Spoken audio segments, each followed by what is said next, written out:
धूप काल में ज़मीन क्या हो गया, बिल्कुल धूप की वजह से दब गया। अल्लाह ताला ने बारिश डाल दिया तो पानी पड़ने के साथ ही वो उबर गया और वो उससे घास अनाज पैदा हुआ। जिस तरीके से मुर्दा ज़मीन को उसने ज़िंदा किया, उसी तरीके से इंसानों को भी ज़िंदा करेगा।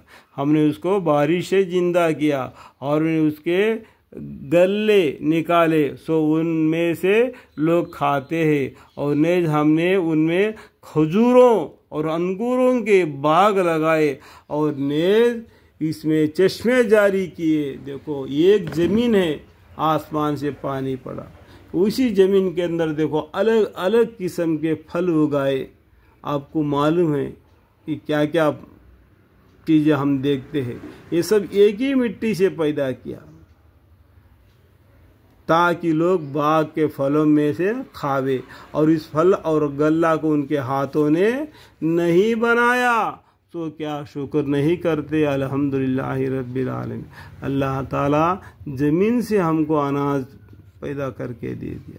अल्लाह ताला मिट्टी से हमको पैदा किया और मिट्टी में रहने को हमको भेजा और उस मिट्टी से हमको खाने के लिए भी दिया और मरने के बाद भी इसी मिट्टी में लेके जाएगा और कल क़यामत के दिन इसी मिट्टी से तुमको ज़िंदा करेगा और तुमसे हिसाब लेगा। आलम अरवा में अल्लाह ताला ने रूहों से पूछा, क्या मैं तुम्हारा अल्लाह नहीं हूँ?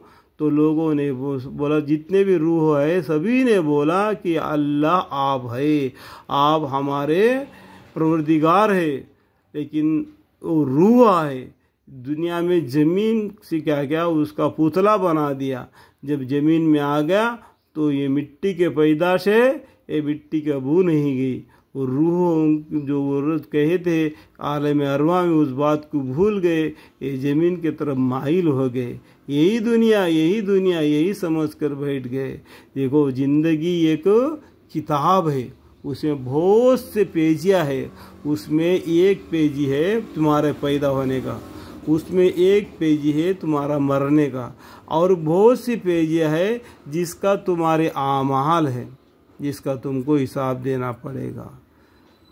वह पाक ज़ात है जिसने तमाम अकाबल किस्मों को पैदा किया, नबातात ज़मीन के कबील से भी और ख़ुद उन आदमियों से भी और उन चीज़ों में से भी जिनका आम लोग नहीं जानते। और एक निशानी उनके लिए रात है कि हम इस रात पर से दिन को उतार लेते हैं, तो एक एक वह लोग अंधेरे से रह जाते हैं। और एक निशानी आफ्ताब है कि वह अपने ठिकाना के तरफ चलता रहता है। देखो आज यहाँ पर दिन हो रहा है और कई जगह पर रात हो रहा है।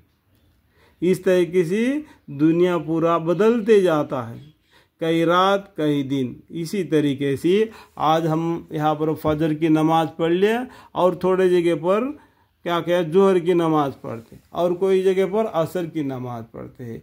ऐसा कोई वक्त नहीं जो अल्लाह के सामने आदमी सर झुकाता हुआ ना खड़ा हो।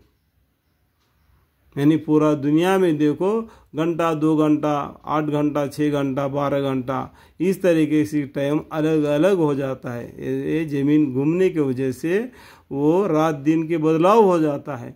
इसमें क्या गया, उसी तरीके से नमाज का वक्त भी बदल जाता है।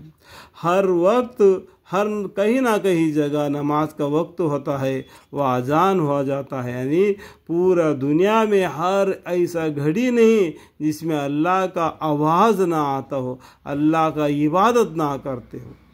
तो देखो हम किधर जा रहे हैं। देखो हम कुरान को छोड़कर, हम नमाज को छोड़कर और दीन इस्लाम को छोड़कर हम किधर को जा रहे हैं, इस बात का ख्याल करो। कल क़यामत के दिन आवेश मतलब प्यासे हो जाएंगे सभी आदमी। हमारे पैगम्बर सल्लल्लाहु अलैहि वसल्लम आबे कौसर पे खड़ा होके पूरे मुसलमानों को प्यास बुझाने के लिए पानी देते रहेंगे।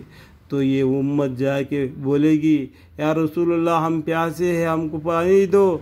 तो बोलेंगे कि जाओ, मैं तुमको पहचानता नहीं, मेरे बाद में तुमने दुनिया में क्या क्या किया।